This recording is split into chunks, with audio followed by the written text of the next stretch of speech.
Jazakumullah khairan. Assalamualaikum warahmatullahi wabarakatuh. Innal hamdalillah nahmaduhu wa nasta'inuhu wa nastaghfiruh wa na'udzu billahi min syururi anfusina wa min sayyiati a'malina. Man yahdihillahu fala mudhillalah wa man yudlil fala hadiyalah. Wa asyhadu an la ilaha illallah wahdahu la syarikalah wa asyhadu anna Muhammadan 'abduhu wa rasuluh. Ya ayyuhalladzina amanu taqullaha haqqa tuqatih wa la tamutunna illa wa antum muslimun. Ya ayuhan nasu taqu rabbakumul ladzi khalaqakum min nafsin wahidah wa khalaqa minha zawjaha wa batha minhuma rijalan katsiran wa nisaa'a wattaqullaha alladzi tasaaluna bihi wal arham innallaha kana 'alaikum raqiba. Ya ayyuhalladzina amanu taqullaha wa qulu qawlan sadida yuslih lakum a'malakum wa yaghfir lakum dzunubakum wa may yuti'illaha wa rasulahu faqad faza fawzan 'azima. Amma ba'd fa inna asdaqal hadithi kitabullah wa khairal huda huda Muhammadin sallallahu alaihi wasallam wa syarrul umuri muhdatsatuha wa kullu muhdatsatin bid'ah wa kullu bid'atin dhalalah wa kullu dhalalatin finnar. Ikhwani wa akhwati fid din, kaum muslimin muslimat rahimani wa rahimakumullah dimanapun Anda berada, alhamdulillah kita bersyukur kepada Allah Subhanahu wa taala yang masih memberikan kepada kita sekalian banyak sekali kenikmatan, di antaranya adalah nikmat yaitu kita bisa berkumpul di kajian yang mulia ini. Mudah-mudahan Allah Subhanahu wa taala menambahkan kepada kita nikmat-nikmatnya, baik itu nikmat taufik hidayahnya. Begitu juga mudah-mudahan Allah Subhanahu wa taala menjadikan kita sekalian sebagai hamba-Nya yang banyak bersyukur atas nikmat-nikmatnya Allah. Amin. Dan insya Allah pada pertemuan malam hari ini kita akan melanjutkan masih di dalam pembacaan kitab Al-Arba'in An-Nawawiyah yang ditulis oleh Al-Imam Abu Zakaria Yahya bin Syaraf An-Nawawi rahimahullahu ta'ala wa iyana ajma'in, yang mana kita sudah sampai pada pembahasan hadis yang ke-30 ya. Hadis nomor ke-30. Maka langsung saja kita akan membahas hadis ini. Kita baca terlebih dahulu matan hadisnya, hadis nomor ke-30. Berkata Al-Imam An-Nawawi rahimahullahu ta'ala wa iyana ajma'in wa adkhalana wa iyyahu jannatihin na'im, an Abi Tha'labah Al-Khushani Jurthum bin Nashir radhiyallahu anhu an Rasulillah sallallahu alaihi wasallam qala inna Allah azza wa jalla farada fara'id fala tudayyi'uha wa hajja hududan fala ta'taduha wa harrama asya'a fala tantahikuha wa sakata an asya'a rahmatan lakum ghairu nisyan fala tabhatsu anha hadithun hasanun rawahu Daruqutni wa ghairuh. Yang artinya dari Abu Tha'labah, ini kunyahnya ya, Abu Tha'labah Al-Khushani, nama aslinya adalah Jurthum bin Nashir, sahabat Jurthum bin Nashir radhiyallahu ta'ala anhu. Dari Rasulullah sallallahu alaihi wasallam, beliau pernah bersabda, Inna Allah azza wa jalla farada faraid, sesungguhnya Allah azza wa jalla telah menetapkan beberapa kewajiban, fala tudayyi'uha, maka janganlah kamu menyia-nyiakannya, jangan kamu meninggalkannya. Wa hadda hududan fala ta'taduha, dan Allah juga telah menetapkan batasan-batasan, maka janganlah kamu melewatinya. Wa harrama asya'a fala tantahikuha, dan Allah telah mengharamkan beberapa perkara, maka janganlah kamu melanggarnya, melakukan keharaman tersebut. Wa sakata an asya'a rahmatan lakum ghairu nisyan. Dan Allah telah diam dari beberapa perkara sebagai bentuk kasih sayangnya kepada kalian. Dan bukan karena lupa. Jadi memang sengaja Allah mendiamkan hal tersebut sebagai bentuk kasih sayangnya kepada kita. Fala tabhatsu anha, janganlah kamu mencari-carinya. Ya. Artinya mencari perkara-perkara yang memang oleh Allah didiamkan. Ya. Kemudian malah dicari hukumnya apa nih, padahal sama Allah sudah didiamkan. Artinya padahal sudah diperbolehkan gitu. Ya. Hadis dan hasanun, hadis ini adalah hadis yang hasan, diriwayatkan oleh Imam Ad-Daruqutni dan juga para ulama hadis selain beliau. Maka ikhwan wa akhwat rahimani wa rahimakumullah, ya. Di dalam hadis yang mulia ini Nabi sallallahu alaihi wasallam beliau menyebutkan adanya 4 batasan atau 4 perkara, ya. Jadi di antara faedah dari hadis ini, dalam hadis tersebut Nabi Shallallahu Alaihi Wasallam menetapkan adanya 4 perkara. Perkara yang pertama adalah al-faraid. Yang kedua adalah adanya al-hudud.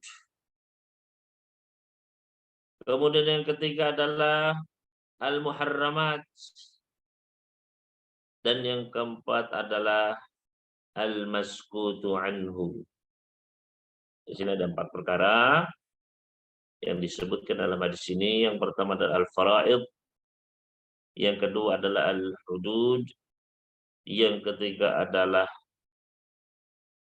al-muharramat. Dan yang keempat adalah al-maskutu anhu.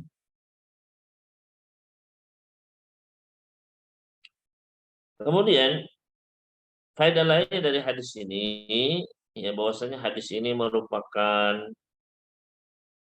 hadis yang berisi pokok atau pondasi agama.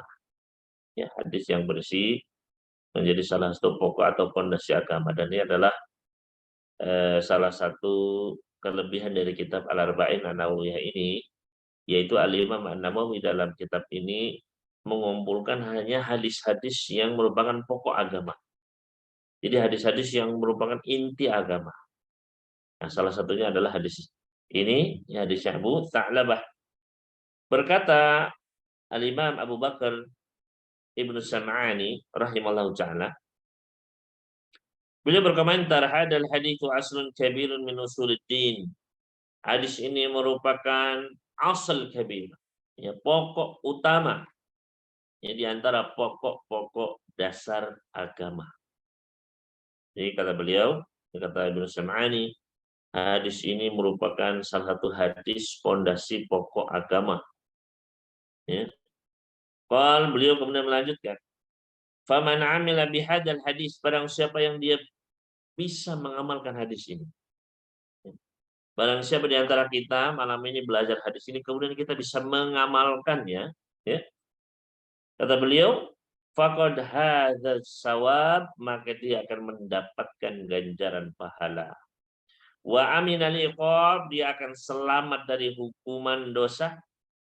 Li'anna man adal faraid, karena orang yang dia mengerjakan semua yang diperintah dan dilarang di sini, 4 perkara tadi, ya, dia kerjakan yang wajib-wajib, wajtanabal maharim, dia jauhi yang haram-haram, wa waqafa indal hudud, dia berhenti di mana batasan-batasan Allah, wa tarakal bahtha amma ghaba'an, dan dia tidak mencari-cari perkara yang memang oleh Allah Subhanahu wa taala telah didiamkan, diperbolehkan, faqad istawfa aqsamal fadli, berarti dia telah mengumpulkan pokok-pokok keutamaan.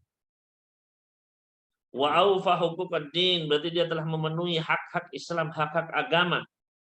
Li'anna syara'i'a la takhruj an hadhil anwa'il madhkurah fi hadzal hadits, karena syariat-syariat dalam Islam tidaklah keluar dari 4 perkara yang disebutkan tadi. Ya. Oleh karena itu orang yang bisa mengamalkan hadis ini, 4 tadi, ya, ketetapan dan larangan yang ditetapkan sama Allah tadi, maka dia berarti telah melaksanakan agama secara secara sempurna, karena agama itu tidaklah lari dari 4 yang ini. Ada al-faraid, ada al-hudud, ada al-muharramat, dan ada al-maskut anhu. Ya. Ini seluruh syariat Islam dirangkum dalam hadis ini. Makanya hadis ini menjadi salah satu pokok landasan agama Islam. Ya. Makanya sama Imam Nawawi dimasukkan ke dalam al-arba'in an-nawawiyah. Ya. Karena memang dalam arba'in nawawi ini beliau hanya memasukkan hadis-hadis yang dikomentari oleh para ulama, ini merupakan hadis inti agama. Agama berputar dalam ya 3 hadis, dalam 2 hadis, dalam 4 hadis. Maka hadis-hadis yang dikomentari seperti ini, ya, dimasukkan oleh Imam Nawawi ke dalam al-arba'in an-nawawi. Ya. Maka ini hadis ini adalah hadis yang utama, hadis yang mencakup pokok-pokok agama.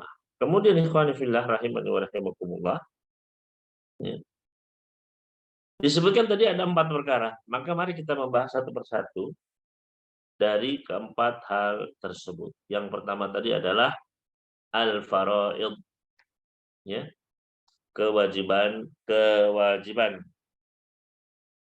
Disebutkan definisinya oleh Al-Imam Ibnu Rajab Al-Hambali rahimahullahu taala. Yang dimaksud dengan al-faraid adalah ma faradahullahu ala ibadih wa alzamahumul qiyamah bih. Yang dimaksud dengan al-faraid adalah apa-apa yang Allah Subhanahu wa taala wajibkan atas para hambanya. Allah haruskan untuk melaksanakannya. Maka ini yang disebut dengan al-faraid. Ya. Contohnya seperti sholat 5 waktu, puasa di bulan Ramadan, zakat, haji, dan kewajiban-kewajiban lainnya yang Allah perintahkan harus dilaksanakan. Ya. Hanya ya, orang yang tidak mengerjakan faraid ini, kewajiban-kewajiban ini, maka dia berdosa kepada Allah Subhanahu wa taala. Maka yang dimaksud dengan faraid adalah tadi dikata Ibnu Rajab, apa-apa yang Allah wajibkan atas para hamba dan harus dilaksanakan. Ya. Harus dijaga oleh para hamba. Sholat yang waktu nggak boleh satu pun ditinggalkan. Begitu pula puasa Ramadan, ya, begitu pula zakat. Dan ketika seseorang dia melanggarnya, meninggalkan kewajiban ini, maka dia akan mendapatkan dosa. Maka perkara-perkara yang diperintahkan oleh Allah Subhanahu wa taala, diperintahkan oleh Rasulnya, ya, dan itu adalah sifatnya adalah harus dilaksanakan, maka saat itu adalah merupakan salah satu kewajiban. Ya. Dari mana kita mengetahuinya? Yaitu ada dilihat dari ya kalau ada perintah, ya, ada bentuk-bentuk kata apa perintah dari Allah Subhanahu wa taala dalam Al-Qur'an atau dalam hadis, ya. Misalnya Allah berfirman wa aqimus shalah wa atuz zakah. Dirikanlah salat, tunaikanlah zakat kata Allah Subhanahu. Maka perintah di sini adalah kewajiban, ya. Begitu pula bisa bentuknya, ya, dengan lamul amr, ya, fi'il mudhari dengan lamul amr, misalnya kata Allah Subhanahu wa taala wal yatawafu bil baitil atiq, dan hendaknya mereka tawaf di sekeliling Ka'bah, ya. Nah, ini juga ada perintah dari Allah Subhanahu wa taala, ya. Dan begitu pula dengan ya lafaz-lafaz lainnya yang menunjukkan kewajiban, misalnya kutiba alaikumusiyam, maknanya telah ditetapkan, diwajibkan atas kalian. Dan kewajiban ini itu terbagi menjadi 2 jenis seperti dijelaskan oleh para fuqaha kita. Ada yang sifatnya adalah fardun ainiyun, fardu ain, dan ada yang sifatnya adalah fardu kifayah. Fardu ain artinya adalah wajib atas setiap individu. Semua wajib untuk melaksanakan kewajiban tersebut. Seperti misalnya sholat lima waktu. Maka ini sifatnya adalah fardu ain. Hukumnya fardu ain, maka semua wajib untuk melaksanakannya. Selama sudah memenuhi syarat-syarat pembebanan. Adapun fardu kifayah, maka ini adalah kewajiban yang sifatnya kolektif.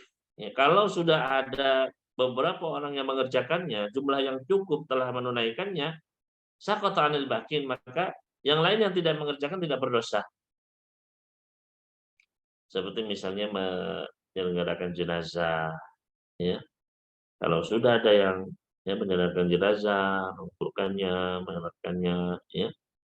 Maka yang lain terlepas dari kewajiban tersebut, tidak berdosa. Tapi kalau misalnya satu kampung ada muslim meninggal, nggak ada yang mengurus jenazah, ya. Nggak ada yang mau, ya. Maka satu kampung itu adalah mereka berdosa, ya. Maka ini sifatnya dari kewajibannya, ada yang sifatnya aini, ada yang kifai. Ada fardu ain, ada fardu kifayah. Ya. Dan tentu saja mana yang lebih utama, apakah fardu ain atau fardu kifayah? Maka dari sisi pahalanya itu fardu ain lebih besar, lebih diutamakan karena sifatnya adalah setiap orang wajib. Berarti kewajibannya itu lebih besar begitu. Ya. Adapun ibadah-ibadah yang sifatnya tidak wajib, ya, diperintahkan, dianjurkan tapi tidak sampai derajat kewajiban, yaitu ibadah-ibadah yang sunnah atau mustahab, maka seseorang dia boleh melaksanakannya, boleh tidak melaksanakan. Kalau dia melaksanakannya, maka dia akan bertambah pahalanya, naik derajatnya di sisi Allah Subhanahu wa taala. Namun kalau dia meninggalkannya, dia tidak dicela, ya, tidak pula berdosa. Namun ya hendaknya kita ketika ibadah yang fardu ini sudah sempurna, maka dianjurkan bagi kita untuk menambah dengan ibadah-ibadah yang sunnah ini. Ya. Namun jangan sampai dibalik, ya. Jangan sampai justru orang sibuk mengerjakan ibadah yang sunnah yang dianjurkan, ternyata yang fardu malah ditinggalkan, ini keliru. Ya. Makanya dalam hadis ini Nabi SAW membatasi ada 4 perkara. Salah satunya adalah al-faraid. Sedangkan yang mustahabat nggak disebut di sini. Ya, perkara-perkara yang disunnahkan, ya, itu tidak disebutkan di sini karena itu adalah bentuk sukarela dari hamba untuk mendekatkan dirinya, meningkatkan derajat di sisi Allah Subhanahu wa taala, menambah pahala-pahalanya, ya. Maka yang utama adalah yang fardu dulu. Saya pernah ada seorang sahabat orang Baduy datang, "Ya Rasulullah, apa yang wajib untuk saya?" Ya, sholat lima waktu. Sholat apa? Sholat lima waktu. Kemudian puasa Ramadan, ya. Kemudian harta zakat saja. Hanya yang wajib-wajib saja. Kemudian dia mengatakan, "Ya Rasulullah, la azidu alaiha." Saya nggak akan nambah, ya. Saya cuma melaksanakan yang wajib-wajib itu tok, nggak mau nambah yang lain, ya. Maka kata Nabi sallallahu alaihi wasallam, ketika orang itu pergi, aflaha in shadaq. Kalau dia benar melaksanakan itu, yang wajib-wajib dia benar-benar jaga, ya, nggak nambah yang sunah-sunah, enggak, ya. Dia benar-benar sempurnakan wajibnya, maka dia adalah orang yang beruntung. Jadi memang yang utama adalah hendaknya kita kerjakan dulu yang faraid, yang fardu-fardu dulu. Yang fardu dulu. Jangan sampai ya tertukar karena yang fardu ini selalu kedudukannya selalu levelnya di atas yang sunnah. Ya. Makanya di dalam sebuah hadis qudsi, hadis wali, ya, yang dikenal dengan nama istilah hadis wali, ya. Allah Subhanahu wa taala berfirman, ya, Wa ma taqarraba ilayya 'abdi bi syai'in ahabba ilayya mimma aftaratu alaihi. Tidaklah hambaku mendekatkan dirinya kepada diriku dengan suatu amalan yang lebih aku cintai daripada apa-apa yang telah aku wajibkan atas diri. Jadi ketika kita mendekatkan diri kepada Allah, yang paling dicinta, paling disayang oleh Allah adalah yang wajib-wajib dulu. Bisyai'in ahabba ilaih. Tidaklah hambaku mendekatkan dirinya kepadaku dengan suatu perkara yang lebih aku cintai daripada yang iftaratuhu alaihi, yang aku telah fardukan atas. Maka di sini apa? Yang fardu itu diutamakan. Ya, baru setelah yang fardu itu sempurna, baru yang sunnah kita kerjakan. Makanya kata Nabi sallallahu alaihi wasallam, kelanjutan dari hadis tadi, wala yazalu 'abdi yataqarrabu ilayya bin nawafil hatta uhibbah. Dan senantiasa hambaku ini, dia mendekatkan dirinya kepadaku dengan yang nawafil, yang sunnah-sunnah dia tambah. Setelah yang fardunya sempurna, dia tambah dengan yang sunnah-sunnah. Sholat 5 waktunya sudah sempurna, dia tambah dengan sholat rawatib qabliyah ba'diyah. Dia tambah sholat tahajudnya, dia tambah sholat duha. Puasa di bulan Ramadan sudah sempurna, sudah dia terjaga, dia tambah dengan puasa Senin Kamis, puasa 3 hari setiap bulannya, atau bahkan puasa Daud. Ya. Begitu pula dengan amal-amal ibadah lainnya, hatta uhibbah, maka aku benar mencintai dirinya. Berarti ini levelnya lebih tinggi lagi. Ya. Dan ini yang dicontohkan oleh baginda Nabi Sallallahu Alaihi Wasallam. Yaitu setelah yang fardu dijaga, dilaksanakan benar-benar, ditambah dengan ibadah yang sunnah. Ya. Nabi SAW, ya, beliau sholat di malam hari dengan sholat yang panjang, ya, sampai kaki beliau pecah-pecah. Kenapa ya Rasulullah? Maka kata Nabi SAW, afala akunu abdan syakura. Bukankah pantas aku ini menjadi hamba yang banyak bersyukur, banyak ibadahnya, menambah dengan ibadah-ibadah sunnah. Pantas kan kita ini, ya, banyak sekali nikmat Allah berikan. Kita bersyukurnya dengan apa? Dengan berusaha menambah ibadah-ibadah sunnah. Nah, jangan sampai terbalik. Jangan sampai skala prioritas kita terbalik. Sibuk dengan yang sunnah-sunnah, ya, dengan amal-amalan yang mustahabat, mandubat, ternyata apa? Perkara yang fardunya malah nggak dikerjakan. Dan banyak orang yang demikian. Ya. Dia sholat sunnah tahajud, subuhnya malah ketiduran bablas dia. Ya. Dia mengerjakan ibadah-ibadah, sholat sunnah, macam-macam. Sholat lima waktunya dia, ya, tidak konsekuen. Dia puasa Senin Kamis, puasa sunnah, macam-macam, tapi puasa Ramadannya tidak terjaga. Dia bersedekah sunnah ke sana kemari, zakatnya tidak pernah dihitung. Dia, ya, bersedekah ke sana kemari, tapi tidak mau melaksanakan haji. Yang padahal haji adalah wajib atasnya. Maka ikhwani waktu fiddin rahimani wa rahimakumullah, ya. Jangan sampai kita justru yang sibuk dengan yang sunnah, ternyata yang fardu malah ditinggalkan. Makanya kata Ibnu Hajar Al-Asqalani rahimahullah ta'ala, kata beliau, man syaghala bil fardhi 'anil nafli fahuwa ma'dzur, wa man syaghala bil nafli 'anil fardhi fahuwa maghrur. Barang siapa yang sibuk dengan yang fardu-fardu, yang wajib-wajib, dia benar-benar sibuk sehingga dia tidak sempat, ya, ataupun tidak mengerjakan yang sunnah, maka dia adalah ma'dzur, nggak apa-apa. Tidak apa-apa, tidak dicela, tidak dihukum. Sebaliknya, barang siapa yang sibuk dengan yang sunnah-sunnah, ya, tapi dia tidak melaksanakan yang fardu, yang wajib, ya, maka dia adalah maghrur, orang yang tertipu, orang yang keliru. Ya, makanya kita memahami hal ini. Makanya ketika bentrok antara kewajiban dan yang sunnah, yang fardu dengan yang sunnah, yang wajib dengan yang yang mustahab, maka didahulukan yang wajib selalu. Itu kaidahnya.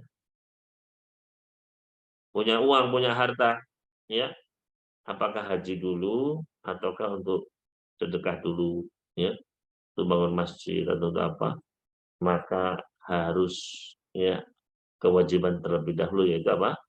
Harus haji dulu.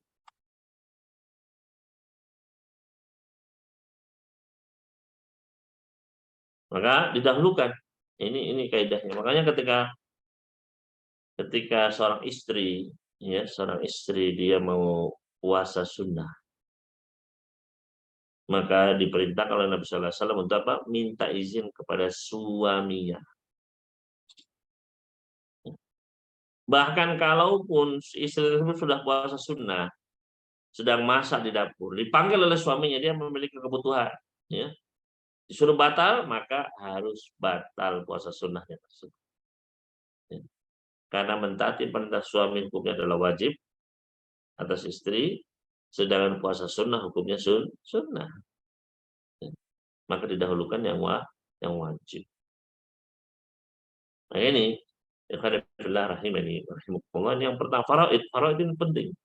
Makanya dalam hadis tadi, ya, dari 4 perkara adalah innallah farada faraid, ya. Kewajiban-kewajiban. Adapun yang sunnah-sunnah tidak disebut karena ini dulu intinya. Ya, kewajiban-kewajiban kita dulu. Makanya di sini pentingnya kita harus tahu, kita harus belajar apa saja kewajiban-kewajiban saya. Ya, kewajiban yang nomor 1 dan paling utama, kewajiban yang tidak ada kewajiban lagi di atas. Ya, kewajiban apa? Kewajiban untuk mentauhidkan Allah Subhanahu wa Ta'ala. Ya, kewajiban nomor 1, perintah nomor 1 dalam Al-Quran. Kalau kita lihat dalam Al-Quran, baca Al-Quran dari surat Al-Fatihah, ya, sampai surat An-Nas, perintah nomor 1 apa? Perintah yang pertama kali perintah dalam Al-Quran adalah ya ayuhan nasu u'budu rabbakum. Ya. Wahai manusia, ibadahilah, sembahlah Rabb kalian. Ya. Perintah untuk apa? Beribadah hanya kepada Allah. Perintah untuk mentauhidkan Allah Subhanahu wa Ta'ala. Ya. Sebaliknya larangan yang nomor 1, ya, juga, ya, setelah yang tersebut apa? Fala taj'alu lillahi andada wa antum ta'lamun. Maka janganlah kalian jadikan tandingan-tandingan, sekutu-sekutu bagi Allah Subhanahu wa Ta'ala. Larangan dari kesyirikan. Ya. Maka ini kewajiban nomor 1, kewajiban paling utama adalah mentauhidkan Allah Subhanahu wa Ta'ala. Makanya rukun Islam nomor 1 apa? Asyhadu alla ilaha illallah. Ya. Saya bersaksi bahwasanya tidak ada yang berhak disembah kecuali Allah. Ya, satu, mentauhidkan, ya, Allah Al-Ahad, satu-satunya, ya, tauhid, ya. Itu kewajiban nomor 1. Dan ini kewajiban yang paling utama. Dan kalau kita bisa menjaga ini, maka kebaikan-kebaikan yang akan diperoleh di akhirat. Kewajiban yang pertama dan terakhir pun tetap, ya, tauhid. Makanya kata Nabi, man kana akhiru kalami la ilallah dakhalal jannah. Barang siapa yang kalimat ucapan terakhirnya ada kalimat la ilaha illallah, kalimat tauhid. Bayangkan. Ya, kewajiban pertama asyhadu alla ilaha illallah. Ya. Terakhirnya la ilaha illallah, tauhid. Ya. Kewajiban yang tidak ada kewajiban lebih agung darinya. Karena kewajiban inilah, ya, kenapa Allah menciptakan jin dan manusia illa liya'budun, kecuali untuk mentauhidkan aku dalam ibadah.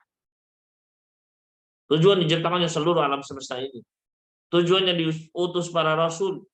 Tujuan diturunkannya semua kitab, bahkan Al-Quran dari, ya, Al-Fatihah sampai An-Nas, tujuannya adalah at-tauhid. Agar manusia hanya beribadah kepada Allah. Ya, minta rezeki sama Allah. Berdoa minta sembuh hanya kepada Allah. Ya, minta anak keturunan hanya kepada Allah. Berlindung dari keburukan hanya kepada Allah. Minta segala kebaikan dunia akhirat hanya kepada Allah. Minta syafaat hanya kepada Allah. Semuanya adalah hanya untuk Allah. Ini kewajiban yang paling, ya, Faraid yang nomor satu sudah. Tidak ada lagi kewajiban yang lebih tinggi. Nomor satu. Ya. Agar kita mentauhidkan Allah dalam ibadahnya, dan kita mentauhidkan ittiba kita ikut ya tuntunan syariatnya Rasul sallallahu alaihi wasallam. Wa asyhadu anna Muhammadan Rasulullah. Saya ibadahnya kepada Allah dan saya beribadah hanya dengan tata caranya Rasulullah sallallahu alaihi wasallam. Ini syahadat. Ini kewajiban yang paling pertama kita ikrarkan. Ya. Maka ikhwan fillah rahimani wa rahimakumullah, ini ya fardu yang paling fardu. Itu adalah mentauhidkan Allah Subhanahu wa taala. Karena itu adalah haknya Allah. Ya. Haknya Allah. Nabi sallallahu alaihi wasallam berkata, ya pernah bersabda kepada sahabat Mu'adz, ya, ya Mu'adz, ya, ma haqqullah 'alal ibad wa ma haqqul ibad 'ala Allah. Apa sih haknya Allah kepada para hamba? Dan apa haknya para hamba atas Allah Subhanahu wa taala? Maka Mu'adz menjawab, Allah wa rasuluhu a'lam. Allah dan rasulnya lebih mengetahui. Maka kata Nabi sallallahu alaihi wasallam, haqqullah 'alal ibad. Haknya Allah atas para hamba seluruhnya, an ya'buduhu wa la yusyriku bi syai'. Agar para hamba itu beribadah hanya kepada Allah dan tidak mempersekutukan Allah dengan sesuatu apapun. Ini haknya Allah. Ya. Sebaliknya haknya para hamba, ya, wa haqqul ibadi 'ala Allah, ya, alla yu'adziba au yu'adzaba man la yusyrik billahi syai'a. Yaitu tidak akan diazab. Atau Allah nggak akan mengadab orang yang ya tidak berbuat syirik kepada Allah sedikit pun. Maka ini kewajiban yang paling penting. Yang nomor satu, tauhid dulu yang penting. Jangan sampai syirik itu. Ya. Jangan sampai syirkul akbar atau sampai kufrul akbar atau nifakul akbar. Ya. Jauh segala bentuk asyirku billah. Maka ini ya kewajiban yang nomor satu. Maka hendaknya dijaga. Ya. Maka yang manifillah rahimani wa rahimakumullah, ya. Itu tadi adalah yang dimaksud dengan al-faraid. Kemudian yang kedua yaitu adalah ya,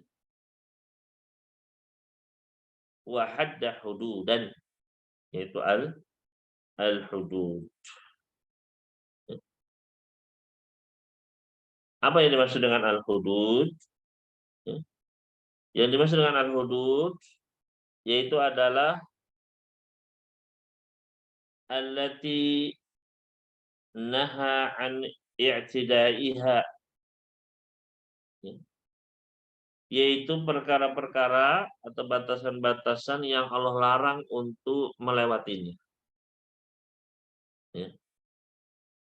Ma nahallahu an i'tidaiha, perkara-perkara yang Allah larang untuk melanggarnya atau melewatinya. Ya. Berkata Ibnu Rajab di sini, fal muradu biha jumlatan, secara global maknanya adalah ma udzina fi fi'liha, perkara-perkara yang diperbolehkan untuk melaksanakannya. Ya, artinya selama di dalam batasan itu boleh. Ini ada batasannya, ya. Selama di dalam batasan ini boleh apa saja. Ya, ini boleh, ya.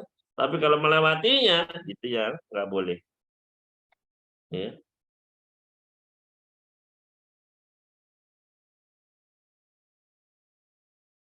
Sawa'an kana ala tariqil wujub awin nadbi awil ibah. Maka nah ini kalau tadi faraid itu jelas-jelas harus ya wajib untuk dilaksanakan, wajib dijaga.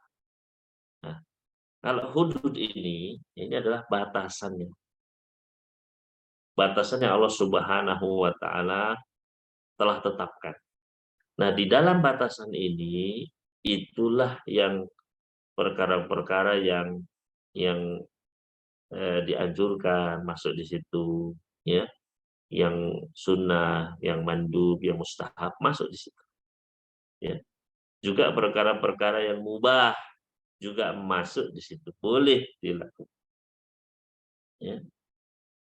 Termasuk yang wajib pun di sini masuk semua. Ya.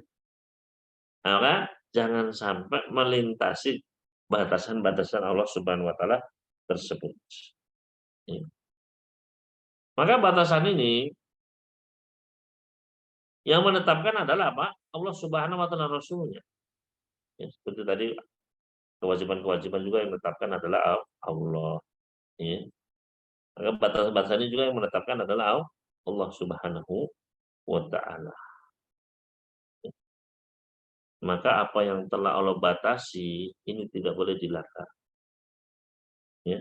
Apa yang Allah Subhanahu wa taala batasi ini tidak boleh dilanggar. Makanya tadi ma nahallahu an i'tida'uha. Perkara-perkara yang Allah larang untuk melintasinya, melewatinya, melanggarnya. Apa maksudnya ya pelanggarnya ini? I'tida'uha di sini, kata Ibnu Rajab di sini, wa tajawuzu dzalika ila irtikabi manha anhu. Itu melintasi garis tadi, melintasi batasan tersebut kepada apa-apa yang dilarang. Ada apa-apa yang diharamkan. Nah, ini bagaimana kita ini ya senantiasa berputar di dalam batasan tersebut. Jangan sampai melintas, ya. Wa qad tutlaqul hudud wa yuradu biha nafsul maharim. Ya. Dan batasan-batasan ini bisa juga ya dimaknai adalah dimutlakan, maknanya adalah sebagai perkara-perkara yang diharamkan oleh Allah Subhanahu wa taala. Ya. Makanya Allah Subhanahu wa taala berfirman dalam surat Al-Baqarah ayat 187, ya di dalam surat Al-Baqarah ayat 187, tilka hududullah fala taqrabuha. Itu adalah batasan-batasan Allah, maka jangan kamu mendekatinya. Ya, jangan kamu mendekatinya. Ya. Dan bisa juga batasan ini adalah batasan antara yang halal dan yang haram. Ya. Batasan antara yang halal dan yang haram. Ya. Garis batas gitu, ini halal, ini haram. Bagaimana hadis yang dulu sudah kita pernah baca, ya. Innal halala bayyinun wal harama bayyinun. Sesungguhnya yang halal itu jelas dan yang haram pun adalah jelas. Dan di antaranya ada perkara yang umurun mustabihat. Ada perkara-perkara yang syubhat. Yang batasnya itu kadang nggak jelas bagi sebagian manusia. Nah, bagaimana kalau kita mendapati ada batas yang tidak jelas seperti itu, ya? Makanya kata Nabi sallallahu alaihi wasallam, "Faman ittaqa syubhat faqad istabra ali dinihi wa irdi." Barang siapa yang ketika ada ya ini garisnya nggak jelas nih, ya, maka dia jauhi itu, maka dia akan menjaga agama. Ya. Tapi faman waqa'a fi syubhat, barang siapa yang dia menerobos itu yang syubhat, yang batasannya kayak nggak jelas begitu, dia lewati saja, maka kemungkinan besar dia akan terjatuh ke dalam yang diharapkan. Ya. Maka ini batasan, ya. Batasan, ya. Seperti ala inna likulli malikin hima. Setiap raja itu punya tanah larangan, batasnya ada. Ya. Maka jangan sampai kita seperti apa? Seperti pengembala, ya, yang bermain-main di dekat tanah larangan itu. Akhirnya kambingnya melintas, makan di tanah larangan, akhirnya terkena apa? Terkena hukuman. Nah, kita harus menjauhi dari perkara-perkara, jangan sampai ya, mendekat. Ala inna himallah maharimu. Ketahuilah tanah larangan Allah itu adalah apa? Adalah perkara-perkara yang diharap. Ya.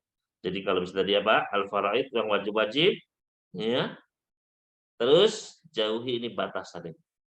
Ya. Usahakan kita hanya antara yang wajib, yang sunnah, yang mentok-mentok yang mubah lah. Ya.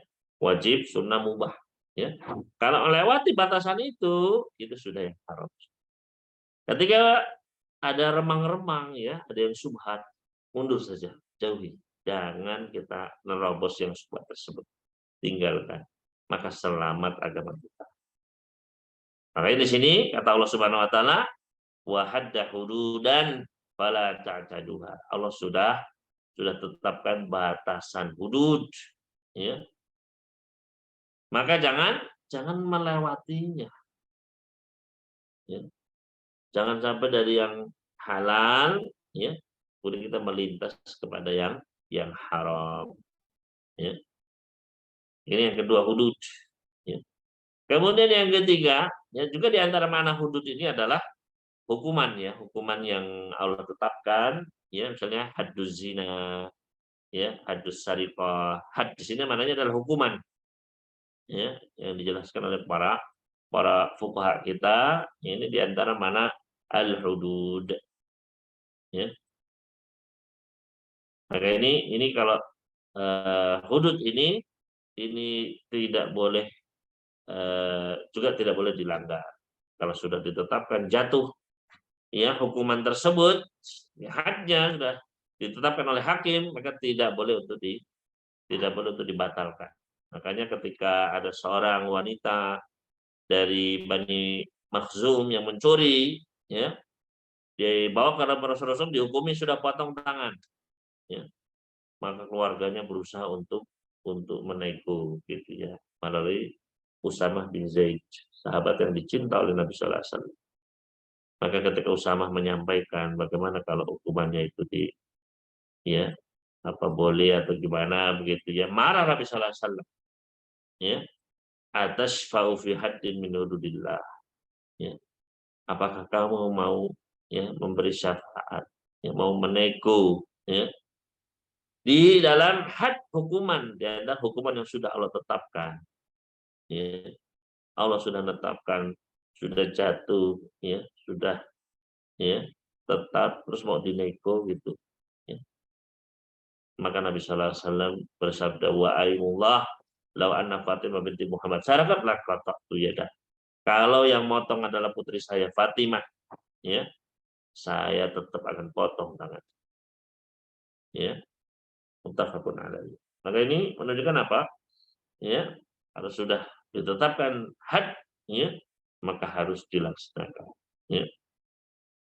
Kemudian setelah faraid, hudud, maka yang ketiga adalah al-muharramatu wa harrama, ya, asya, dan Allah mengharamkan perkara-perkara, maka jangan dilanggar, ya, fala tantahik, jangan dirusak, jangan dirobek, ya, jangan dilanggar, ya.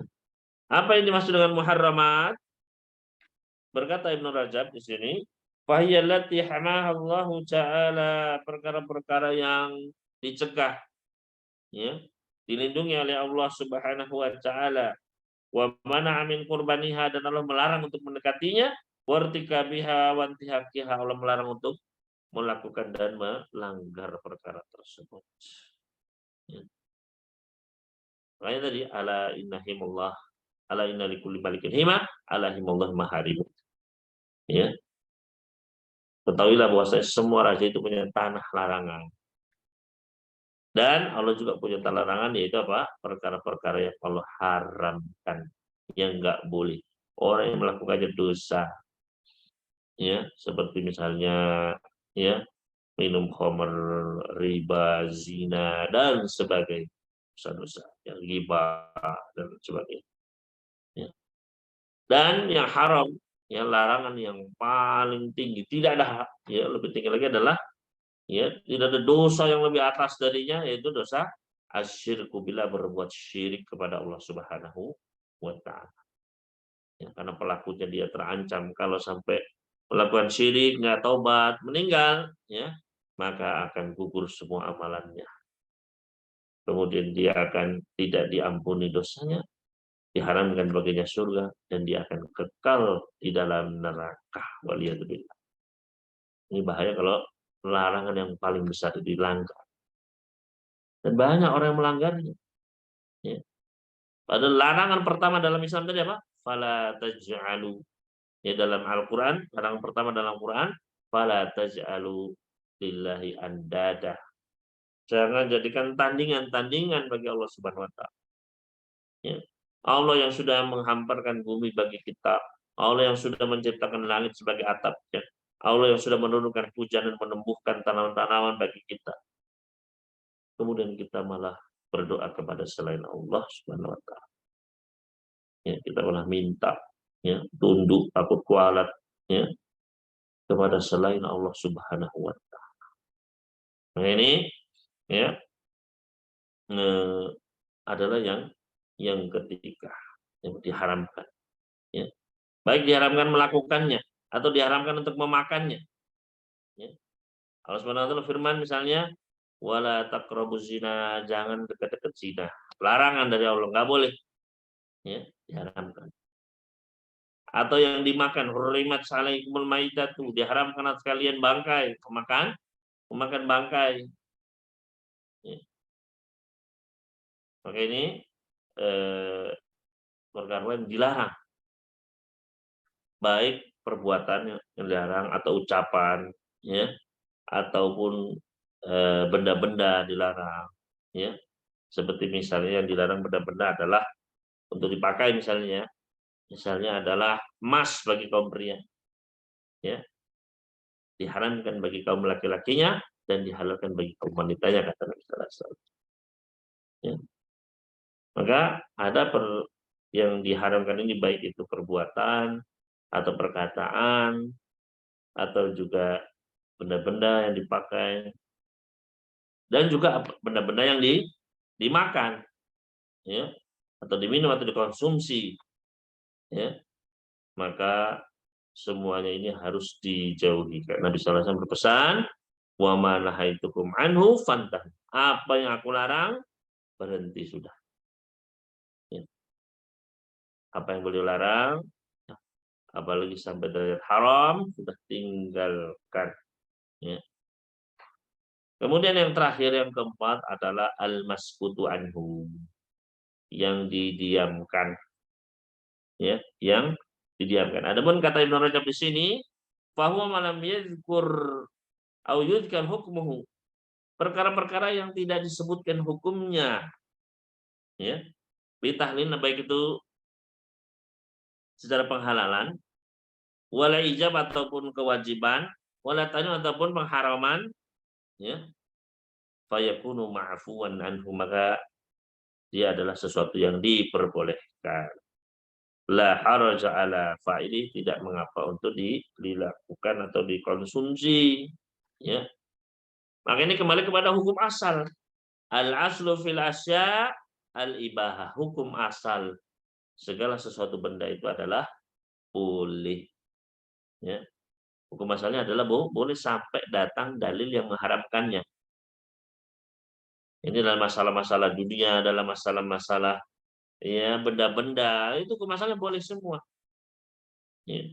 Makanan misalnya, semua makanan hukum asalnya boleh sampai datang dalil yang mengharamkannya.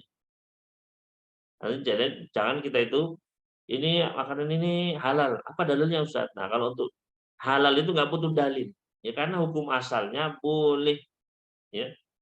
Tapi ketika kita mengharamkannya, oh, ini nggak boleh, dalilnya apa Ustaz? Betul ini, ya, pertanyaan ini betul. Karena untuk pengharaman butuh apa? Dalil, ya. Karena hukum asalnya boleh. Ketika keluar dari hukum asal butuh apa? Legalitas. Kenapa kok keluar dari hukum asalnya? Yang boleh menjadi tidak boleh. Ya. Oleh karena ikhwan fillah rahimani wa rahimakumullah, ya. Perkara-perkara, semua perkara ini adalah diperbolehkan. Dan baik perkara-perkara dunia, ya. Karena hukum asalnya adalah boleh, ya. Tapi ketika hal itu adalah perkara-perkara ibadah, ya, maka hukum asalnya adalah tentu saja harus berdasarkan dalil, berdasarkan dalil. Maka ikhwan fillah rahimani wa rahimakumullah, ya, ini adalah 4 perkara, ya, al-maskutu anhu, ya. Artinya perkara-perkara yang diperbolehkan oleh Allah Subhanahu wa taala, maka di situ adalah tidak boleh kita, ya, mencari-cari, wala tabhasu, ya.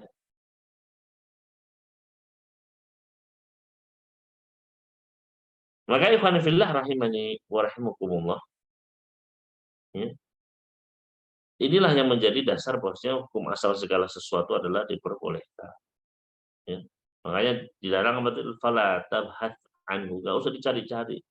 Ya, dalilnya mana nggak usah, karena memang hukum asalnya adalah boleh. Makanya di sini, tapi ketika memang sudah ada dalil yang tidak boleh, nggak usah cari-cari bagaimana jadi boleh, jangan. Ya, kalau kata Allah sudah haram ya sudah, jauhi. Ya, ini eh, adalah perkara yang keempat, yaitu perkara yang Allah diamkan. Adapun firman atau sabda Nabi sallallahu alaihi wasallam tadi, fala tabhatsu anha, jangan kamu mencari-carinya, ya. Maka di antara yang masuk ke dalam mencari-cari di sini adalah umurul ghaib al-khabariyah, perkara-perkara gaib itu jangan dicari-cari. Apa yang sudah Allah diamkan, ya, yang mananya itu memang ya kita nggak mungkin tahu, nggak usah kita cari-cari, ya. Kita cuma disuruh pokoknya imani saja, nanti itu matahari akan didekatkan ke atas kepala manusia. Loh, nggak masuk akal. Gimana ya kok bisa matahari di atas kepala, sedangkan nanti ya matahari dibiarkan panas berarti manusia akan meleleh, akan begini, misalnya begitu. Ya, maka perkara-perkara gaib, perkara-perkara akhirat, ya itu tidak perlu kita cari-cari rasionalitasnya bagaimana. Cukup diimani. Bagaimana kalau Nabi Sallallahu Alaihi Wasallam dalam semalam bisa mi'raj ke atas, ya cari-cari nggak usah, ya la tabata. Ini di antara perkara-perkara yang masuk dalam, ya Allah mendiamkan perkara-perkara, jangan cari-cari sudah. Ya, karena memang sudah di luar logika kita, ya cukup diimani. Ya. Maka jangan sampai kita ya masuk keraguan-raguan. Ya, Nabi Sallallahu Alaihi Wasallam pernah bersabda, la yazalun nasu yas'alun. Manusia itu akan terus bertanya-tanya. Hatta yuqal, sampai timbul pertanyaan dalam jiwanya, hada Allah. Ini adalah Allah. Ya. Khalaqal khalqa, Allah menciptakan semua makhluk. Faman khalaqallah, terus siapa yang menciptakan Allah ya? Ya. Maka iya kata Nabi sallallahu alaihi wasallam, faman wajada min dzalika syai'an. Barang siapa yang dapat ya syubhat seperti ini di kepala, kerancuan dalam berpikir di kepala seperti ini, hendaknya dia tolak jauh-jauh, dia katakan, amantu bila, aku beriman kepada Allah. Ya. Karena banyak perkara-perkara seperti ini yang menjerumuskan kepada kekufuran. Ya.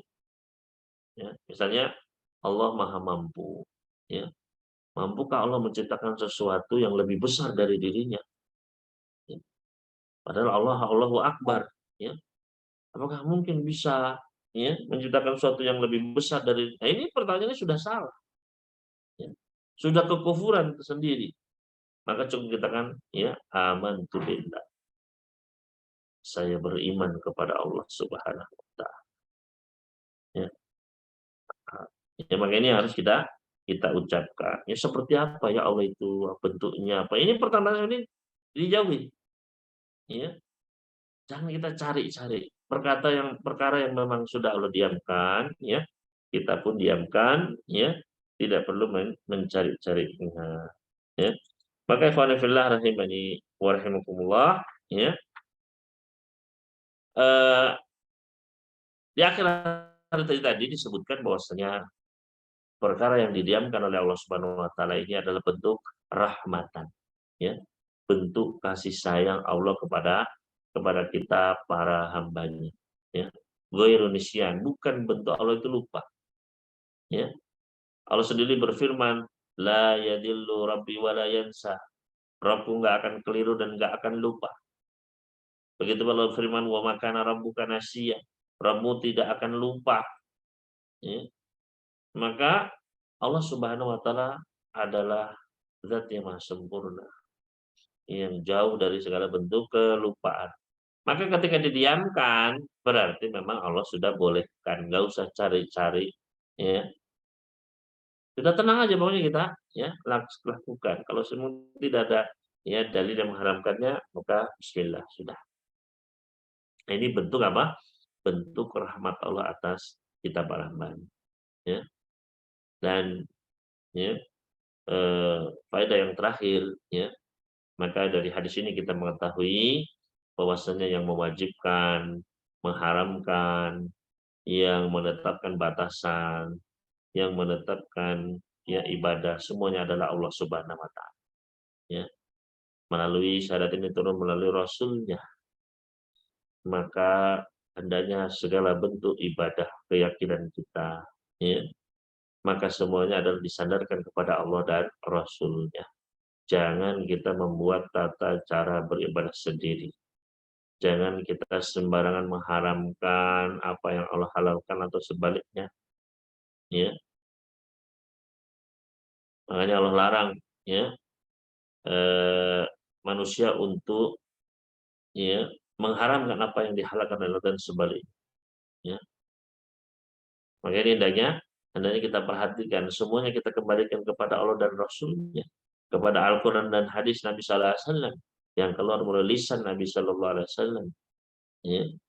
Segala kita katakan ini haram karena dalilnya ini ayat maupun hadis ini. Kita katakan ini hukumnya wajib karena ini dalilnya, ya, Al-Quran dan hadis Nabi Sallallahu Alaihi Wasallam. Ya. Maka ini menjadi prinsip kita, ya. Dan ini mungkin yang bisa kita bahas pada malam hari ini, kurang lebihnya mohon maaf. Selanjutnya saya kembalikan kepada moderator kita, wallahu ta'ala a'la wa